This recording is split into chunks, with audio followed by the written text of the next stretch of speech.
আসসালামু আলাইকুম। কেমন আছেন সবাই? আশা করি আল্লাহর রহমতে সকলেই ভালো আছেন। আজকে আমি আপনাদের সামনে আলোচনা করব নবম দশম শ্রেণী হিসাব বিজ্ঞানের দ্বিতীয় অধ্যায় নিয়ে, অর্থাৎ অধ্যায়টির নাম হচ্ছে লেনদেন নিয়ে। এই লেনদেন অধ্যায়টি আমরা যারা নবম দশম শ্রেণীতে আছি তাদের জন্য খুবই গুরুত্বপূর্ণ।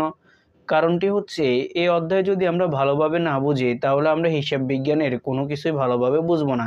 এই অধ্যায়টি খুবই গুরুত্বপূর্ণ, কারণ যারা আমরা নবম দশম শ্রেণীতে আছি তাদের হিসাব বিজ্ঞানের মূল ভিত্তি যে বিষয়গুলো, অর্থাৎ যেগুলো জানলে আপনি হিসাব বিজ্ঞান থেকে খুব ভালোভাবে আনসার করতে পারবেন এবং হিসাব বিজ্ঞান বুঝবেন, সে বিষয়গুলো আমাদের এই লেনদেন অধ্যায়ের মধ্যে অন্তর্ভুক্ত।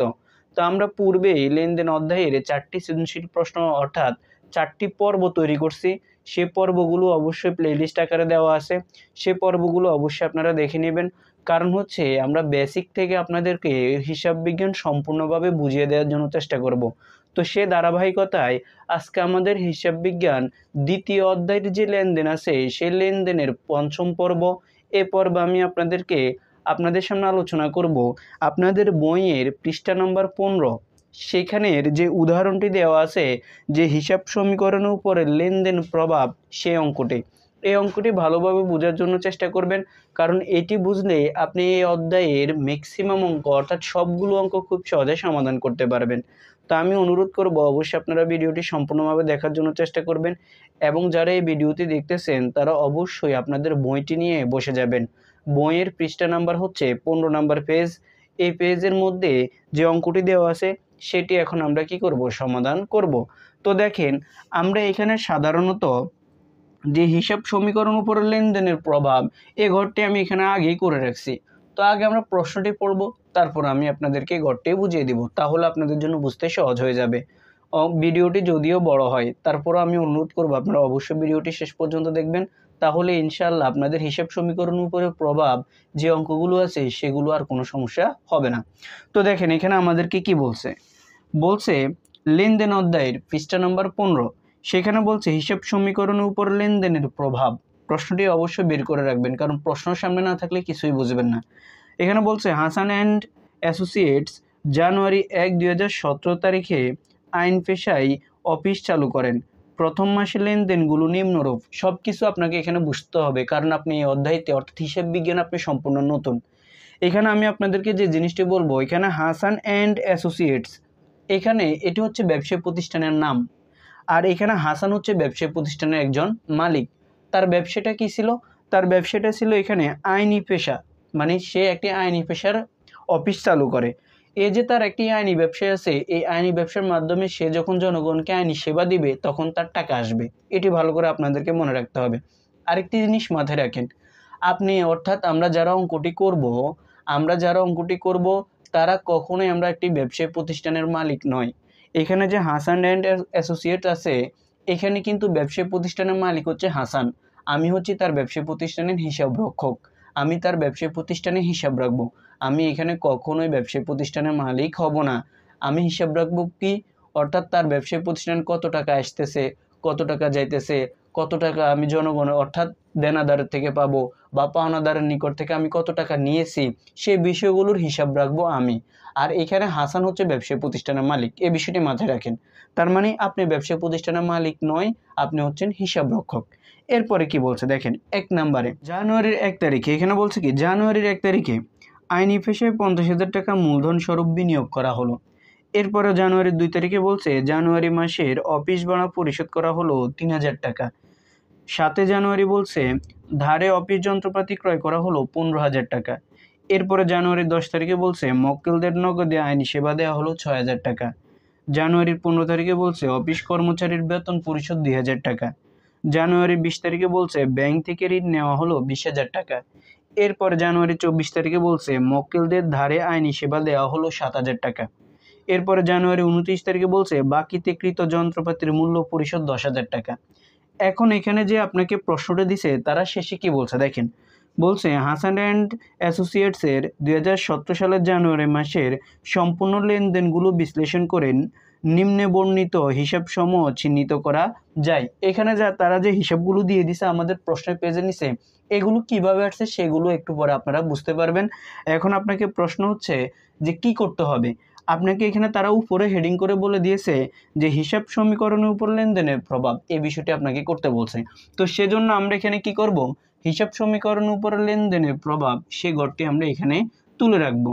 তো দেখেন, এখন আমি আপনাদেরকে গড়টি বোঝানোর আগে আপনাদের এখানে নিচে যে হিসাবগুলো দেওয়া আছে, যেমন দেখেন আপনারা পেজের নিচে দেওয়া আছে মূলধন হিসাব, নগদান হিসাব, মূলধন হিসাব, ভাড়া হিসাব, অফিস যন্ত্রপাতি হিসাব বা সেবা সরঞ্জাম হিসাব, এরপরে প্রদয় হিসাব দেওয়া আছে, সেবা আয় হিসাব দেওয়া আছে, বেতন হিসাব দেওয়া আছে, ব্যাংক ঋণ হিসাব দেওয়া আছে, দেনাদার ও প্রাপ্য হিসাব দেওয়া আছে। এই যে আমরা এন্ট্রিগুলো দেখতেছি অর্থাৎ হিসাবগুলো দেখতেছি, এগুলো আমরা প্রশ্ন সমাধানের সাথে সাথে আমরা কি করব, বের করে নিতে পারবো। তো গড়টি একটু ভালো করে মনে রাখেন। দেখেন গড়টি কি বলছে, বলছে যখন হিসাব সমীকরণ উপর লেনদেনের প্রভাব, যেহেতু আপনারা নতুন সেজন্য আমি আস্তে আস্তে এই বিষয়গুলো আপনাদেরকে বোঝানোর জন্য চেষ্টা করছি। দেখেন তারিখ, এই গড়টি মনে রাখার একটি সহজ উপায় হচ্ছে কি, দেখেন ফার্স্টে তারিখ লাস্টে মন্তব্য, এই বিষয়টি মনে রাখেন যে আপনাকে প্রথমত তারিখের গড় দিতে হবে এবং লাস্টে যে গড়টি দিবেন সেটি হচ্ছে মন্তব্যের গড়টি আপনি দিয়ে দিবেন। সেজন্য বলা হয় ফার্স্টে তারিখ লাস্টে মন্তব্য, এই গড়টি মনে রাখার একটি উপায়। এরপরে দেখেন এই যে আমাদেরকে হিসাব সমীকরণ উপর লেনদেনের প্রভাব এটি বলছে, এটি দ্বারা আমরা কি বুঝি, আমরা সকলে জানি যে হিসাব সমীকরণ হচ্ছে এ সমান সমান এল প্লাস ই, অর্থাৎ সম্পদ সমান সমান দায় যোগ মালিকানা শর্ত, সম্পদ সমান সমান দায় যোগ মালিকানা শর্ত। এই যে আমাদেরকে হিসাব সমীকরণ আছে এটি আমাদেরকে প্রমাণ করতে বলছে, এতটুকুই জাস্ট। তাহলে আমরা এখান থেকে কি বুঝলাম, ফার্স্টে তারিখ লাস্টে মন্তব্য, এরপর একটা ঘর দিবেন সেটা হচ্ছে উদ্বৃত্তের ঘর, এই ঘরটা এখানে আপনারা দিয়ে দিবেন, উদ্বৃত্তের ঘর দিয়ে দিবেন। উদ্বৃত্ত মানে কি, উদ্বৃত্ত যে কথা জের এক কথা, উদ্বৃত্ত যে কথা জের, দেখেন উদ্বৃত্ত যে কথা জেরও একই কথা। এটি হচ্ছে কি, পূর্ববর্তী বছরের কোনো কিছু যদি আমার কাছে বর্তমান বছরে আসে তাকে আমরা সাধারণত উদ্বৃত্ত বা জের বলে থাকি। তার মানে পূর্ববর্তী মাসের কোনো কিছু যদি বর্তমান মাসে আসে তাকে আমরা উদ্বৃত্ত বা জের বলে থাকি। সেজন্য আমরা এখানে একটা জেরের গড় দিব, অর্থাৎ মাস শেষে আমার কাছে কত টাকা আছে তার জের আমাদেরকে এখানে বের করতে হবে। এরপরে আসেন আপনাকে গড়টি খুব সুন্দরভাবে বুঝতে হবে। আমাদেরকে কি বলছে, হিসাব সমীকরণ উপর লেনদেনের প্রভাব। তাহলে হিসাব সমীকরণটা হচ্ছে কি, সম্পদ সমান সমান দায় যোগ মালিকানা শর্ত। তাহলে ফার্স্টে কি আছে, ফার্স্টে আছে আমাদের সম্পদ, ফার্স্টে আছে কি সম্পদ। যারা আমার পূর্বের ভিডিওগুলো দেখছেন তারা আশা করি আপনারা এই বিষয়গুলো বুঝতে পারবেন, কারণ আমি ধরে ধরে সব কিছু বুঝিয়ে দিয়েছি সেখানে। এখানে যে আমাদের সম্পদ আছে সেজন্য আমরা এখানে সম্পদের জন্য একটি হেডিং করব। দেখেন আমি সম্পদের জন্য একটি ঘর করে ফেলছি। এরপরে সমান সমান আছে সেজন্য সমান সমানের জন্য আমরা এখানে একটা ঘর করছি। তারপরে সমান সমানের পরে আছে আমাদের এল, এল মানে হচ্ছে লাইবিলিটিস, লাইবিলিটিস মানে হচ্ছে দায়। তাহলে এ দায়ের জন্য আমরা এখানে একটি ঘর করছি, ঠিক আছে। তাহলে দেখেন সম্পদের জন্য একটি ঘর করছি, তারপরে দায়ের জন্য সমান সমান আছে, সমান সমানের জন্য একটি ঘর করছি, এরপরে দায় আছে সেজন্য দায়ের জন্য ঘর করছি, এরপরে যোগ আছে। এখন দেখেন কোনো কিছু না থাকা মানেই হচ্ছে যোগ, সেজন্য যোগের ঘর কিন্তু আমরা আলাদা করে করার প্রয়োজন নেই, আপনারা চাইলে করতে পারেন কিন্তু করার দরকার নেই। এখানে কি আছে, ই, ই সমান সমান হচ্ছে কি ইকুইটি অর্থাৎ মালিকানা শর্ত। তাহলে দেখেন আমরা এরপরে কি পাবো, মালিকানা শর্ত পাবো। তাহলে মালিকানা শর্তের জন্য আমরা এখানে একটি ঘর করে ফেলছি। তাহলে দেখেন আমরা যখন হিসাব সমীকরণ করতে বলবো আমাদেরকে লেনদেনের প্রভাব, তখন আমরা সম্পদ সমান সমান দায় যোগ মালিকানা শর্ত, এটির জন্য আমরা কিভাবে ঘর করব, সম্পদ সমান সমান দায় যোগ মালিকানা শর্ত, এভাবে আমরা ঘরটি করে নিব। এখন প্রশ্ন হচ্ছে স্যার সম্পদ কি এখানে কি শুধু সম্পদ নামে লেখা হবে, না, কি কি সম্পদ থাকতে পারে পূর্বের ভিডিওতে আলোচনা করছি, আমি অনুরোধ করব আপনারা পূর্বের ভিডিওতে দেখে নেবেন। সম্পদ আমাদের থাকতে পারে নগদ, দেনাদার বা প্রাপ্য হিসাব। দেনাদার মানে কি, আমরা যাদের থেকে পাই, আমরা দেনাদার থেকে পাই, দেনাদার সম্পদ, পাওনাদার দায়, এগুলো পড়াইছি আমি আপনাদেরকে। দেখেন সম্পদ থাকতে পারে, যন্ত্রপাতি থাকতে পারে, এরপর আসবাবপত্র থাকতে পারে, এরপর আমাদের থাকতে পারে অফিস সরঞ্জাম থাকতে পারে, এগুলো আমাদের জন্য একটি সম্পদ। তারপরে ব্যাংক হিসাব থাকতে পারে, এগুলো আমাদের জন্য কি এক একটি সম্পদ। এরপরে দেখেন দায়, দায় হতে পারে কি কি, আমাদের হচ্ছে দীর্ঘমেয়াদী দায় থাকে এবং চলতি দায় থাকে। তো আমাদের এই অঙ্কের ক্ষেত্রে দায় থাকবে সাধারণত দুইটি থাকবে, একটি হচ্ছে ব্যাংক ঋণ আর একটি হচ্ছে পাওনাদার। এই যে আমরা এখানে পাওনাদার লিখছি, পাওনাদারের আরেকটা নাম হচ্ছে প্রদয় হিসাব, এটি ভালো করে মনে রাখেন। তাহলে দায় কি কি হতে পারে, ব্যাংক ঋণ হতে পারে, পাওনাদার হতে পারে। কারণ কেন, ব্যাংক থেকে যখন আমি ঋণ নিব অবশ্যই আমি ব্যাংকের কাছে দায় থাকবো। আর পাওনাদার হচ্ছে কি, যারা আমাদের নিকট থেকে টাকা পায়, পাওনাদার আমরা কি পাওনাদারকে দিয়ে থাকি, আমরা কাকে দিয়ে থাকি, পাওনাদারকে দিয়ে থাকি, পাওনাদার আমার জন্য একটি দায়ী। এরপরে হচ্ছে মালিকানা শর্ত, খুবই গুরুত্বপূর্ণ একটি বিষয় বুঝতে হবে। এই যে আমি আপনাদের এখানে মালিকানা শর্ত লিখছি, এই মালিকানা শর্তের কয়টি উপাদান আছে, 4টি উপাদান আছে। আমি আপনাদেরকে পূর্বের ভিডিওতে করেছি বিষয়গুলো। মালিকানা শর্তের 4টি উপাদান আছে, সেটি হচ্ছে কি কি বলেন। মূলধন, প্রথমে আসবে কি মূলধন, যোগ হচ্ছে আয়, বিয়োগ হচ্ছে ব্যয়, বিয়োগ হচ্ছে কি উত্তোলন। ভালো করে মনে রাখেন, মালিকানা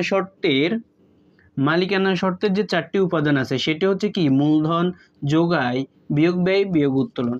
মূলধনকে ইংরেজিতে বলা হয় ক্যাপিটাল, আরকে বলা হয় রেভিনিউ, আর ব্যয়কে বলা হয় এক্সপেন্স, আর ডিতে ড্রয়িংস, অর্থাৎ ড্রয়িংস মানে হচ্ছে উত্তোলন। তাহলে আমরা এখানে সংক্ষেপে মনে রাখবো সি প্লাস আর মাইনাস ইএক্স মাইনাস ডি। তাহলে আমরা এখানে লিখে নিব, এটি ভালো করে মনে রাখবো, সি প্লাস আর মাইনাস ইএক্স মাইনাস ডি।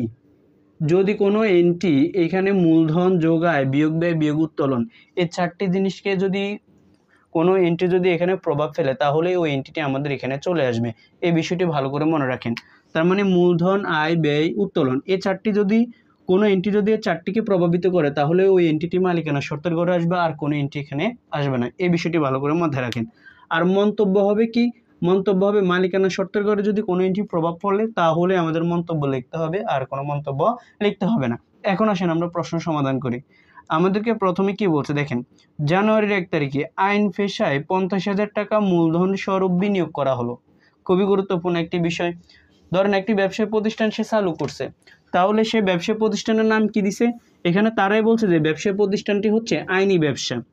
এখন মালিক যদি ব্যবসায় প্রতিষ্ঠানে আইনি ব্যবসার মধ্যে মালিক যদি কি করে বিনিয়োগ করে, তাহলে তার ব্যবসায় প্রতিষ্ঠানে কি আসে আপনি চিন্তা করেন। আপনি হচ্ছেন কি হিসাব রক্ষক, আমি কি হিসাব রক্ষক। তাহলে আমি ব্যবসায়ী প্রতিষ্ঠানে মালিকের হিসাব মানে ব্যবসায়ী প্রতিষ্ঠানের হিসাব রাখি, মালিকের হিসাব রাখি না। আমরা সবসময় কার হিসাব রাখি, আমরা সবসময় ব্যবসায়ী প্রতিষ্ঠানের হিসাব রাখি, মালিকের হিসাব আমরা রাখি না। তাহলে এই যে হাসান অ্যান্ড অ্যাসোসিয়েটস অর্থাৎ হাসান আছে, তিনি তার ব্যবসায়ী প্রতিষ্ঠানে 50,000 টাকা বিনিয়োগ করছে। আপনি হিসাব রক্ষক, আপনি চিন্তা করেন আপনার কাছে কি আসছে, আপনার কাছে নগদ টাকা আসছে। কত টাকা আসছে, 50,000 টাকা নগদ আসছে। তাহলে আমরা ব্যবসায়ী প্রতিষ্ঠানে নগদ টাকা বাড়ছে নাকি কমছে চিন্তা করেন। সে যেহেতু 50,000 টাকা ব্যবসায়ী প্রতিষ্ঠানে বিনিয়োগ করছে, অর্থাৎ আইনি ব্যবসায় বিনিয়োগ করছে মূলধন স্বরূপ, তাহলে একদিকে অবশ্যই আমার ব্যবসায়ী প্রতিষ্ঠানে নগদ টাকা আসছে। সেজন্য আমরা এখানে লিখে নিব যে 2017 সাল জানুয়ারির 1 তারিখ, 2017 সাল জানুয়ারির 1 তারিখ এটি লিখে নেব। সে যেহেতু মূলধন স্বরূপ 50,000 টাকা বিনিয়োগ করছে, তাহলে আমার ব্যবসায়ী প্রতিষ্ঠানে নগদ টাকা আসছে, অর্থাৎ আমার কাছে নগদ টাকা আসে। আমার কাছে কি আসে, নগদ টাকা আসে। খুব ভালো করে এই বিষয়গুলো বুঝতে হবে। যদি কোনো ব্যবসায়ী প্রতিষ্ঠানের মালিক নগদ টাকা নিয়ে ব্যবসা শুরু করে বা নগদ টাকা বিনিয়োগ করে, তাহলে ধরে নেবেন আপনার কাছে নগদ টাকা আসছে। তাহলে আপনি এখানে নগদের ঘরে বসিয়ে দিবেন সম্পদের দিকে। নগদ টাকা ব্যবসায়ী প্রতিষ্ঠানের জন্য একটি সম্পদ। এরপরে দেখেন, এই যে 50,000 টাকা আছে, এই 50,000 টাকা কে দিছে ব্যবসায়ী প্রতিষ্ঠানে, বলছে আইনি পেশায় 50,000 টাকা মূলধন স্বরূপ বিনিয়োগ করা হলো। কে দিছে, মালিক দিয়েছে। মালিকে আমাকে 50,000 টাকা দিয়েছে। ব্যবসায়ী প্রতিষ্ঠানের মালিক যদি কোনো কিছু দেয় তাহলে মূলধন, ব্যবসায়ী প্রতিষ্ঠানের মালিক কোনো কিছু দিলে কি হয়, মূলধন হয়। আর আমরা বলছি মূলধন কার অংশ, মূলধন হচ্ছে মালিকানা শর্তের অংশ। দেখেন এই যে সি প্লাস আর minus EX minus D, C মানে হচ্ছে ক্যাপিটাল, ক্যাপিটাল মানে হচ্ছে মূলধন। তাহলে ব্যবসায় প্রতিষ্ঠানে যেহেতু মালিক 50,000 টাকা দিয়েছে, তাহলে আমরা ব্যবসায় প্রতিষ্ঠানের মূলধন বৃদ্ধি পেয়েছে, তাহলে মালিকানা শর্তের পরিমাণ 50,000 টাকা এখানে বেড়ে যাবে। ভালো করে এই বিষয়গুলো বুঝতে হবে। দেখেন 50,000 টাকা মালিকানা শর্ত কী বাড়বে, বৃদ্ধি পাবে। তাহলে যখনই কোনো ব্যবসায় প্রতিষ্ঠানে আমি নগদ টাকা নিয়ে ব্যবসা শুরু করব, একদিকে নগদ নামক সম্পদ বাড়বে, অন্যদিকে আমার মূলধন বেড়ে যাবে, যার কারণে মালিকানা শর্ত বেড়ে যাবে। দেখেন আমরা সকলে কি জানি, আমরা সকলে জানি যে সম্পদ সমান সমান দায় যোগ মালিকানা শর্ত। এটির মানে হচ্ছে সম্পদ যদি 10 টাকা হয়, দায় আর মালিকানা শর্ত দুইটি মিলে কি হতে হবে, 10 টাকা হতে হবে। তাহলে এই যে আমরা একটি এন্ট্রি এখানে প্রমাণ করলাম, দেখেন এখানে সম্পদের পাশে কত আছে, 50,000 টাকা আছে, সমান সমান আছে, সমান সমান দিয়ে দিলাম। আর দায় আর মালিকানা শর্ত দুইটিকে যোগ করলে আমরা 50,000 টাকা আমাদের হতে হবে। তাহলে দেখেন শুধু এক্সট্রা মালিকানা শর্ত 50,000 টাকা আমরা যোগ করে ফেলছি। যোগ করার কারণে আমাদের এখানে দুই দিকের কি আছে, সমান আছে। এই যে এন্টিটি এটি দায়ের ভিতরে আসবে না, কারণ মালিক দিলে মূলধন বৃদ্ধি পায়, মূলধন মালিকানা শর্তের অংশ, সেজন্য এখানে যোগ হবে। আর এবার কিন্তু এখানে আপনাকে মন্তব্য লিখতে হবে, লিখবেন কি মূলধন। ভিডিও বড় হবে, তবে আপনারা একটু শেষ পর্যন্ত দেখলে আশা করি অনেক কিছুই বুঝতে পারবেন। দেখেন এরপর 2 নম্বর এন্ট্রি বলছে জানুয়ারি মাসে অফিস ভাড়া পরিশোধ করা হলো কত হাজার টাকা, 3,000 টাকা। দেখেন আমি অফিস ভাড়া পরিশোধ করছি জানুয়ারি মাসের, তাহলে এখানে যদি আমি জানুয়ারি মাসে অফিস ভাড়া দিয়ে থাকি, তাহলে একটি জিনিস চিন্তা করেন, আপনি হিসাব রক্ষক, আমরা কি হিসাব রক্ষক, তাহলে আমি যদি অফিস ভাড়া দিয়ে থাকি তাহলে অবশ্যই আমার থেকে নগদ টাকা চলে যাবে। চিন্তা করেন একটি খুবই ভালোভাবে, যে আমি যদি নগদ টাকা দিয়ে দিই অফিস ভাড়া মানে কি, যেখানে আমি অফিসটি নিয়েছি আইনি ব্যবসার জন্য, সেখানের মাস শেষের আমরা কি দিছি, ভাড়া দিয়েছি, তাহলে ভাড়া দিলে অবশ্যই আমার থেকে টাকা চলে যাবে, তাহলে আমার নগদ নামক সম্পদ কি পাবে, হ্রাস পাবে। তাহলে জানুয়ারির 2 তারিখ আমরা এখানে লিখে নিব, আর 3,000 টাকা আমাদের কি হবে, নগদ টাকা চলে যাবে, সেজন্য আমরা এখানে নগদ টাকা লিখে নিব 3,000 টাকা। আর ব্র্যাকেট দিয়ে দিব, কারণ ব্র্যাকেট মানে হচ্ছে কি আমার থেকে টাকার পরিমাণ কমে গিয়েছে, মানে হ্রাস পেয়েছে। এখন অনেকেরই প্রশ্ন হচ্ছে যে আমি এখানে উদ্বৃত্ত এগুলো কেন লিখবো না, একটু পরে বুঝিয়ে দিচ্ছি।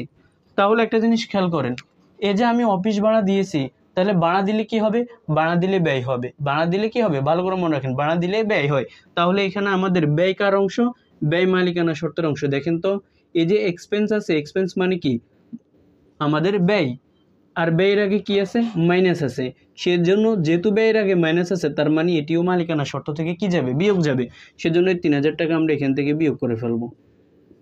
আশা করি আপনারা এন্টিটিও বুঝতে পারছেন। ভালো করে মনে রাখেন, ভাড়া যদি দিয়ে থাকেন তাহলে অবশ্যই আপনার ব্যয় হবে। আর এখানে যেহেতু আপনি 3,000 টাকা দিয়েছেন, আর এটি যেহেতু মালিকানা শর্তের ঘরে প্রভাব ফেলছে, কারণ এটি ব্যয় হয়েছে, সেজন্য আপনি এখানে জাস্ট মন্তব্যের ঘরে লিখে দিবেন ব্যয়। আশা করি এতটুকু পর্যন্ত বুঝতে পারছেন। এরপরে কি বলছে দেখেন, এরপরে বলছে ধারে অফিস যন্ত্রপাতি ক্রয় করা হলো 15,000 টাকা। আমি যদি ধারে অফিস যন্ত্রপাতি ক্রয় করি, তাহলে একদিকে আমার যন্ত্রপাতি নামক সম্পদ বাড়বে। দেখেন আপনি খুবই চিন্তা করেন, ধরেন আপনি ব্যবসায়ী প্রতিষ্ঠানে আপনি একটা যন্ত্রপাতি কিনছেন, যন্ত্রপাতি যদি কিনেন তাহলে যন্ত্রপাতি আপনার ব্যবসায়ী প্রতিষ্ঠানে আসবে, তাহলে আপনার ব্যবসায়ী প্রতিষ্ঠানের সম্পদের পরিমাণ বাড়বে না কমবে, অবশ্যই বাড়বে। সেজন্য আপনি এখানে কি করবেন, যন্ত্রপাতির ঘরে আপনাকে এখানে লিখে নিতে হবে, কারণ যন্ত্রপাতি ব্যবসায়ী প্রতিষ্ঠানের জন্য একটি সম্পদ। তাহলে দেখেন তো সম্পদের জন্য আমরা সম্পদের পাশে আমরা যন্ত্রপাতির জন্য একটি ঘর করছি। ভালো করে মনে রাখেন, যেহেতু আমার জন্য যন্ত্রপাতি একটি সম্পদ, সেজন্য এই সম্পদের পাশে যন্ত্রপাতির জন্য আমরা একটি ঘর করে নেব। নগদ টাকা যেহেতু সম্পদ, সেজন্য এই সম্পদের পাশে নগদের জন্য একটি ঘর করে নিয়েছি। এখন এই এন্ট্রির মধ্যে যেহেতু আমি যন্ত্রপাতি ক্রয় করছি, তাহলে আমরা এখানে লিখে নিব 7 তারিখ। লেখার পরে আমি যেহেতু যন্ত্রপাতি ক্রয় করছি, যন্ত্রপাতি নামক একটি সম্পদ আমার প্রতিষ্ঠানে বৃদ্ধি পাইছে, সেজন্য আমরা এখানে 15,000 টাকা যন্ত্রপাতির ঘরে লিখে নিব। আশা করি এতটুকু পর্যন্ত বুঝতে পারছেন। এখন এখানে আরেকটি জিনিস আছে, দেখেন বলছে ধারে অফিস যন্ত্রপাতি ক্রয়, কি ক্রয় করছি, ধারে ক্রয় করছি।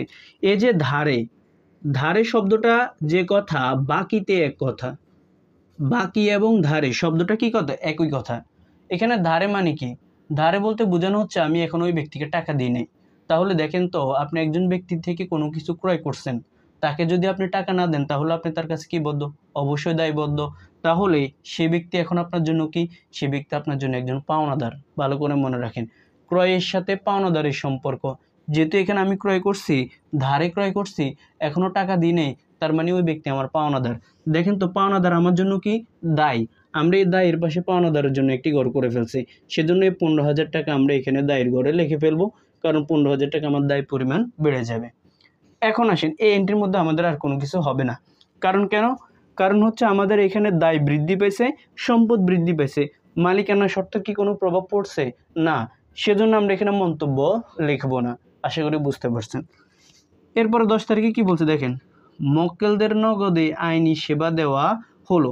মক্কেল কারা, মক্কেল মানে হচ্ছে যাদেরকে আমরা সেবা দিয়েছি, তার মানে তারা এখন আমার দেনাদার, আর দেনাদারকে আমরা কি করছি, সেবা দিয়েছি। এখন এখানে যেহেতু আমি মক্কেলদেরকে সেবা দিয়েছি, তাও আবার নগদে দিয়েছি। এখন আমরা ব্যবসাটি হচ্ছে কি আইনি ব্যবসা। এখন আমি যদি সেবা দিই, সেবা দিলে কি অবশ্যই আমার কাছে টাকা আসবে না। এখানে যেহেতু আমি মক্কেলদেরকে নগদে আইনি সেবা দিয়েছি বা দেওয়া হলো, তার মানে অবশ্যই আমার কাছে নগদ টাকা আসছে। আমার নগদ টাকা বাড়বে না কমবে? অবশ্যই বাড়বে। সেজন্য আমরা এখানে ৬,০০০ টাকা নগদের ঘরে যোগ করে ফেলবো। আর এখানে তারিখটি আগে লিখে নিব ১০ তারিখ। কত টাকা আসছে নগদে সেবা দিয়েছিলাম? ৬,০০০ টাকা। এই ৬,০০০ টাকা আমরা নগদের ঘরে লিখে ফেলবো। ভালো করে বোঝার জন্য চেষ্টা করবেন। এখন দেখেন তো, এই যে নগদ ৬,০০০ টাকা আমার কাছে আসছে, এটা কিসের জন্য আসছে? আমি তাদেরকে সেবা দেওয়ার কারণেই তো আসছে। আর সেবা দিলে কি হবে? আয় হবে। ভালো করে মনে রাখেন, সেবা দিলে কি হয়? সেবা দিলে আয় হয়। এগুলো লিখে দিছিলাম আমি আপনাদেরকে। যারা পূর্বের ক্লাস করছেন তারা বুঝতে পারবেন। সেবা দিলে আয় হয়। দেখেন তো, আয় কার অংশ? আয় কিন্তু মালিকানা শর্তের অংশ। এই যে মালিকানা শর্ত ক্যাপিটাল যোগ রেভিনিউ, রেভিনিউ মানে হচ্ছে কি? আয়। আর রেভিনিউ আর এর আগে কি আছে? প্লাস আছে। সেজন্য আমরা এখানে অবশ্যই, যেহেতু আয়ের আগে প্লাস আছে, সেজন্য এটি মালিকানা শর্তের ঘরে ৮০ যোগ হয়ে যাবে। ভালো করে বোঝার জন্য চেষ্টা করবেন। এই যে ৬,০০০ টাকা আছে, এটিও মালিকানা শর্তের ঘরে আমরা কি করে ফেলবো? যোগ করে ফেলবো।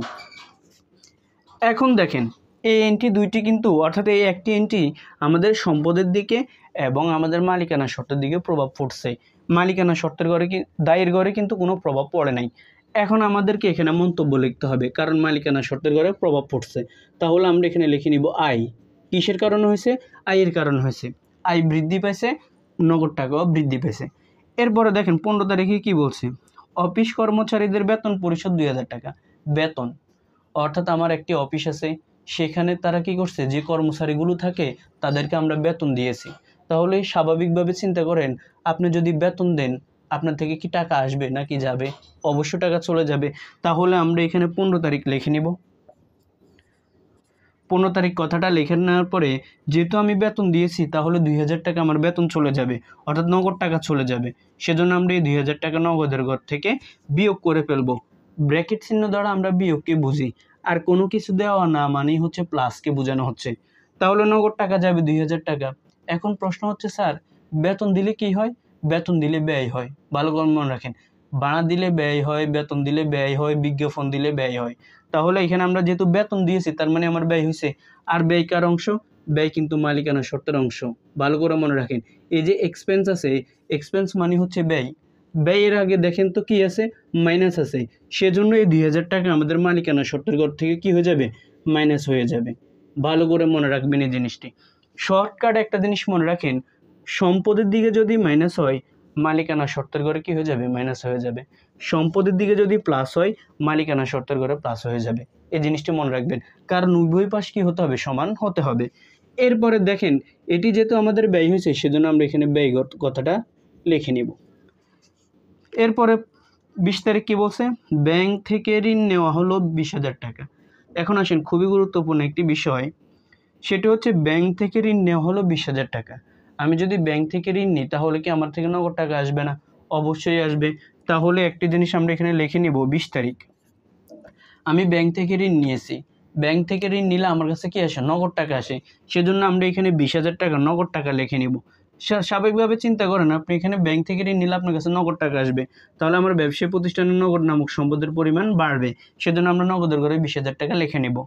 অন্যদিকে যেহেতু আমি ব্যাংক থেকে ঋণ নিয়েছি, তার মানে আমি ব্যাংকের কাছে দায়বদ্ধ, কারণ ঋণের টাকা আমাকে পরিশোধ করতে হবে। সেজন্য দেখেন তো, এই যে ঋণ, ঋণ আমার জন্য একটি দায়। দেখেন তো, সেজন্য দায়ের পাশে আমরা ব্যাংক ঋণের জন্য একটি ঘর করছি। দেখছেন, যখনই দায় হবে তখন দায়ের জন্য একটি ঘর করতে হবে। যেমন এখানে পাওনাদার সৃষ্টি হয়েছে, সেজন্য দায়ের পাশে পাওনাদারের জন্য একটি ঘর করছি। এখানে দায় ব্যাংক ঋণ সৃষ্টি হয়েছে, সেজন্য আমরা ব্যাংক ঋণের জন্য একটি ঘর করছি। এই ২০,০০০ টাকা আমাদের ব্যাংক ঋণের পরিমাণ কি হবে? বৃদ্ধি পাবে, কারণ দায়ের পরিমাণ এখানে বাড়বে। সেজন্য আমরা এখানে দায়ের ঘরে ব্যাংক ঋণের ঘরে কি করব? ২০,০০০ টাকা লিখে নেব। আশা করি এতটুকু পর্যন্ত বুঝতে পারছি। এরপরে দেখেন ২৪ তারিখ বলছে, মক্কেলদের ধারে আইনি সেবা দেওয়া হলো ৭,০০০ টাকা। মক্কেলদের আইনি সেবা দেওয়া হলো। মক্কেল কারা? একটু আগে বলছি, যারা দেনাদার ছিল। ওই যে আমরা একটু আগে বলছি মক্কেলদেরকে নগদে সেবা দিছি। যখনই নগদে সেবা দিলেন, তখন আপনার কাছে কি আসছে? নগদ টাকা আসছে। কিন্তু এখানে কি বলছে? মক্কেলদেরকে ধারে। এখন আপনি ধারে দিয়েছেন। ধারে মানে কি? বাকিতে দিয়েছেন। আপনি এখনো টাকা পান নাই। খুবই চিন্তা করেন ঠান্ডা মাথায়। আমি মক্কেলদেরকে সেবা দিয়েছি, তার মানে এখন আমি টাকা পাই নাই, কিন্তু ভবিষ্যতে পাবো। ভবিষ্যতে আপনি অবশ্যই টাকা পাবেন, কারণ আপনি যে ব্যক্তিকে সেবা দিচ্ছেন, সে ব্যক্তি অবশ্যই আপনাকে ভবিষ্যতে টাকা দিবে। তাহলে যতদিন না দিবে, ততদিন পর্যন্ত আপনি তার থেকে টাকা পান। আর আমরা কার থেকে পাই? আমরা দেনাদার থেকে পাই। দেনাদার আমার জন্য কি? দেনাদার আমার জন্য একটি সম্পদ। সেজন্য আমরা এখানে সম্পদের পাশে দেনাদারের জন্য একটি ঘর করছি। খুব সুন্দরভাবে আমি আপনাদেরকে বোঝানোর জন্য চেষ্টা করছি। ভালো করে জিনিস মাথায় রাখবেন। যেহেতু আমি ধারে সেবা দিয়েছি, এখনও টাকা পাইনি, ভবিষ্যতে পাবো। আর আমরা কার থেকে পাই? দেনাদারের থেকে পাই। দেনাদার আমার জন্য সম্পদ, সেজন্য আমরা দেনাদারের জন্য সম্পদের পাশে একটি ঘর করছি। কত হাজার টাকার সেবা দিয়েছি? 7,000 টাকার ধারে সেবা দিয়েছি। এখানে আমরা তারিখটি আগে লিখে নিব 24 তারিখ, আর এখানে দেনাদারের ঘরে 7,000 টাকা লিখে নেব। কারণ এই 7,000 টাকা সেবা দিয়েছি, কিন্তু এখনও আমি তার থেকে টাকা পাই নাই। তার মানে সে আমার দেনাদার, আর দেনাদার আমার জন্য সম্পদ। সেজন্য আমরা এখানে 7,000 টাকা এখানে লিখে ফেলবো। এরপরে প্রশ্ন হচ্ছে, স্যার এই যে দেনাদারটা সৃষ্টি হয়েছে, এটা কেন হয়েছে? আপনি সেবা দেওয়াতে। তাহলে সেবা দিলে কি হবে? সেবা দিলে আয় হবে। সেবা দিলে কি হয়? আয় হয়। আর আয় কার অংশ? আয় মালিকানা শর্তের অংশ। দেখেন তো, রেভিনিউ মানে কি? আর মানে হচ্ছে রেভিনিউ। রেভিনিউর আগে কি আছে? প্লাস আছে। তার মানে এই 7,000 টাকা মালিকানা শর্তের ঘরে কি হয়ে যাবে? প্লাস হয়ে যাবে। তাহলে আমরা এখানে 7,000 টাকা মালিকানা শর্তের ঘরে বসিয়ে দেব। আশা করি এতটুকু পর্যন্ত আপনারা বুঝতে পারছেন। তাহলে এখানে আমরা লিখে নিব আয়। কারণ কেন? কারণ এটি মালিকানা শর্তকে প্রভাবিত করছে। মন্তব্যের ঘরে লিখে নেবেন কি? আয়। এখানে লিখবেন মূলধন, আয়, ব্যয়, উত্তোলন। এই 4টি কথা হবে, আর বাড়তি কোনো কথা হবে না। এরপরে 29 তারিখ আছে, বলছে বাকিতে কৃত যন্ত্রপাতির মূল্য পরিশোধ। খুবই গুরুত্বপূর্ণ একটি বিষয়। 7 তারিখে চলে যান। 7 তারিখে বলছে আপনি যে যন্ত্রপাতিটা ক্রয় করছেন বাকিতে, সেটার টাকা আজকে পরিশোধ করছেন। যন্ত্রপাতি আমি ক্রয় করছি 15,000 টাকা দিয়ে, আর পাওনাদারও বৃদ্ধি পাইছে, অন্যদিকে যন্ত্রপাতি নামক সম্পদও বৃদ্ধি পাইছে। কিন্তু 29 তারিখে কি বলছে? যে বাকিতে কৃত যন্ত্রপাতির মূল্য পরিশোধ। আপনি যদি মূল্য পরিশোধ করেন, চিন্তা করেন, যখন আপনি ধারে ক্রয় করছেন তখন আপনার যন্ত্রপাতি বাড়ছে, তখন কি আপনি টাকা দিয়েছেন? না। কিন্তু 29 তারিখে আসে আপনি কি করছেন? তার মূল্যটা পরিশোধ করছেন। তাহলে আমি হিসাব রক্ষক, আমি যদি মূল্য পরিশোধ করি তাহলে আমার থেকে টাকা যাবে না আসবে? অবশ্যই টাকা চলে যাবে। তাহলে আমার নগদ টাকা কমে যাবে। সেজন্য আমরা এখানে লিখে নিব 29 তারিখ 10,000 টাকা নগদের ঘর থেকে বিয়োগ করে দিতে হবে, কারণ আমার নগদ টাকা চলে যাবে 10,000 টাকা, মূল্য পরিশোধ করছি। অন্যদিকে যেহেতু আমি মূল্য পরিশোধ করছি, আমরা দেখেন যখন ক্রয় করছিলাম তখন যন্ত্রপাতি বৃদ্ধি পেয়েছে, অন্যদিকে পাওনাদার নামক দায়ের পরিমাণ বাড়ছে। কারণ আমি 15,000 টাকা পাওনাদারকেও অবশ্যই দিতে হবে ভবিষ্যতে। কিন্তু 29 তারিখে আসি, আমি 15,000 টাকা থেকে তাকে 10,000 টাকা দিয়ে দিয়েছি। তাহলে কি আমার পাওনাদার বাড়বে নাকি কমবে? অবশ্যই কমে যাবে। তার মানে আমার এখানে 10,000 টাকা দায়ের পরিমাণ কি পাবে? দায়ের পরিমাণ 10,000 টাকা হ্রাস পাবে। তাহলে আমরা এখানে 10,000 টাকা দায়ের ঘর থেকে বিয়োগ করে ফেলবো। দেখেন, খুব ভালোভাবে এই জিনিসগুলো বোঝার জন্য চেষ্টা করবেন। কারণ কেন? কারণ এগুলো না পারলে আপনি কখনোই ভালোভাবে অঙ্ক করতে পারবেন না। তাহলে আমরা 10,000 টাকা পরিশোধ করাতে একদিকে নগদ টাকা চলে যাবে, অন্যদিকে আমি পাওনাদারকে টাকা দিয়ে দেওয়াতে আমার দায়ের পরিমাণও কমে যাবে। আশা করি এতটুকু পর্যন্ত বুঝতে পারছেন। এখন আপনি কি করবেন? এখন আপনি সবগুলোকে ক্যালকুলেশন করবেন। এখন আমি আপনাদেরকে এখানে যে বিষয়টি বলবো সেটি হচ্ছে, আপনাদের বইয়ের মধ্যে সমাধানে দেখবেন যে প্রতিবারই যোগ বিয়োগ করে তারা উদ্বৃত্ত নামক কথাটা এখানে নিয়ে আসছে, কিন্তু আমরা একসাথে করব। আমরা এরকম ধারাবাহিকভাবে করার জন্য মানে এতবার ক্যালকুলেশন করার আমাদের প্রয়োজন নেই। তো আমরা কিভাবে করব? এখন আমরা এই সবগুলোকে যোগ করব। তো যোগ করলে আমাদের এখানে কত আসে দেখেন, এবার ক্যালকুলেশন নেন আপনারা। এখানে হচ্ছে 50,000 টাকা বিয়োগ করবেন 3,000 টাকা। নগদের ঘরের কাজ করেন, যার আগে বিয়োগ আছে তার আগে বিয়োগ করবেন, যার আগে প্লাস আছে তার আগে প্লাস করবেন। তাহলে এরপর আছে কি? প্লাস আছে 6,000 টাকা, তাহলে যোগ করবেন 6,000 টাকা। তারপর আবার মাইনাস আছে 2,000 টাকা, তারপরে প্লাস আছে 20,000 টাকা, তারপর আপনার মাইনাস আছে আবার 10,000 টাকা। তাহলে আপনাদের এখানে আসবে 61,000 টাকা। কত হাজার টাকা? তাহলে নগদ পেয়েছিলাম আমরা কত? 61,000 টাকা। এরপরে দেখেন দেনাদারের ঘরে আছে 7,000 টাকা, এটি আমরা এখানে বসাবো। এরপরে যন্ত্রপাতির ঘরে আছে কত? 15,000 টাকা, এটি আমরা এখানে বসিয়ে দিব। দেখেন আমরা টোটাল এত টাকাগুলো পেয়ে গিয়েছি। এরপরে আমরা এখানে ঋণের ঘরে আছে কত? 20,000 টাকা, সেটি এখানে বসাবো। এরপরে আমাদের এখানে দেখেন পাওনাদার আগে ছিল কত? 15,000 টাকা, এখন 10,000 টাকা পরিশোধ করে তার আছে কত? 5,000 টাকা। তাহলে আমরা এখানে বিয়োগ করে বসাবো। এরপর আমরা টোটাল উপরে কাজগুলো করব। তাহলে আমাদের এখানে কত আসে দেখেন, 47,000 টাকা আসবে।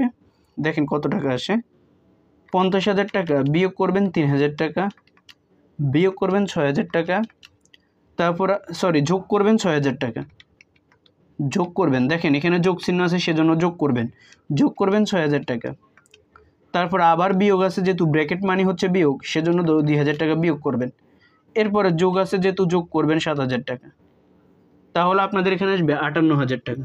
কত হাজার টাকা? 58000 টাকা।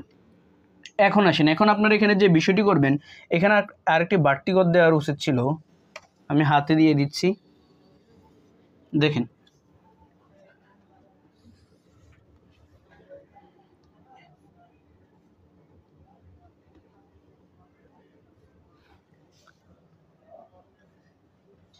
দেখেন এই যে আপনাদের এখানে টোটাল যে টাকাটা আসছে, এখন আপনি শেষে আসে বলতে পারেন না যে এটা আপনার উদ্বৃত্ত। এই যে আপনার এখানে যেটা আছে এটাকে আপনি এখন লিখতে পারেন, উদ্বৃত্ত লিখতে পারেন, কারণ আপনার নগদ উদ্বৃত্ত কত আছে মাস শেষে এত টাকা, দেনাদার উদ্বৃত্ত কত আছে এত টাকা, যন্ত্রপাতির উদ্বৃত্ত আছে এত টাকা, তারপরে ব্যাংক ঋণের আছে 20,000 টাকা, পাওনাদার আছে 5,000 টাকা, মালিকানা শর্তের আছে 58 টাকা। তাহলে আপনি শেষে এসে তো উদ্বৃত্ত বলতে পারেন, আপনি প্রতিবার উদ্বৃত্ত বলার প্রয়োজন নেই। তারা বইতে দিয়েছে, এটা আপনাদেরকে বোঝার জন্য, এভাবে করলেও হয়ে যাবে আপনাদের। এখন আপনাকে কি করতে হবে? আমরা জানি কি সম্পদ সমান সমান দায় যোগ মালিকানা শর্ত, অর্থাৎ তাহলে সম্পদ যত টাকা হবে আর এই দুইটি মিলিয়ে তত টাকা হতে হবে। সেজন্য আপনাকে এখানে সম্পদ যতগুলো আছে সবগুলো যোগ করতে হবে। তো যোগ করলে আপনাদের এখানে কত আসে দেখেন টোটাল। তাহলে আমরা 61,000 টাকাকে যোগ করব 7,000 টাকার সাথে, যোগ করব 15,000 টাকা। তাহলে আমাদের এখানে আসবে 83,000 টাকা। কত হাজার টাকা? 83,000 টাকা। এই 83,000 টাকা আমরা এখানে বসিয়ে সাথে সাথে ক্লোজ করে ফেলবেন। ডাবল দাগ দিয়ে কি করবেন? ক্লোজ করবেন। ভালো করে মনে রাখেন, ডাবল দাগ দিয়ে কি করবেন? ক্লোজ করবেন। এরপরে এই যে মালিকানা শর্ত 58,000 টাকা আছে, তার সাথে দায় দুইটি টাকা যোগ করে ফেলবেন। তাহলে আপনাদের সেম দেখবেন যে 83,000 টাকা আসবে। এই 83,000 টাকা আপনি এখানে ক্লোজ করে ফেলবেন। এটি ক্লোজ করার পরে ডাবল দাগ দিয়ে দেবেন। আর এখানে আপনারা উদ্বৃত্তর পরে যে নিচে কথাটা আছে সেখানে আপনারা লিখে দেবেন মোট। তাহলে দেখেন আপনাদেরকে এইভাবে যে হিসাব সমীকরণ উপর লেনদেনের প্রভাব, অঙ্কগুলো সমাধান করতে হবে। আমি আশা করি আজকের ভিডিওতে আপনারা সব কিছু বুঝতে পারছেন। তারপর আপনারা যেহেতু নতুন, আপনাদেরকে এই বিষয়গুলো বুঝতে গেলে আরও কিছুদিন সময় লাগবে।